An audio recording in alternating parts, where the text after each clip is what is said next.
அடி உன் மூச்சினை மெல்ல நான் கேட்கிறேன். அந்த ஓசைக்கு இணையான இசை இல்லையே.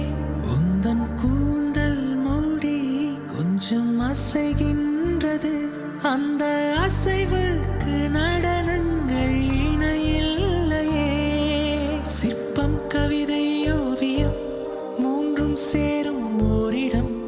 கண்டேன் பெண்ணே நான் உன்னிடம். பெண்ணெல்லாம் பெண் போல இருக்க, நீ மட்டும் என் நெஞ்சை மயக்க. பூமிக்கு வந்தாய தேவதை போலவே.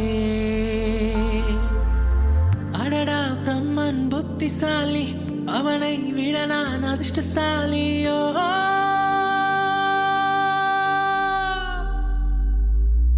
ஓ செஞோரிட்டா, பேசும் மெழுகு பொம்மையே. ஓ செஞோரிட்டா, பேசும் மெழுகு பொம்மை.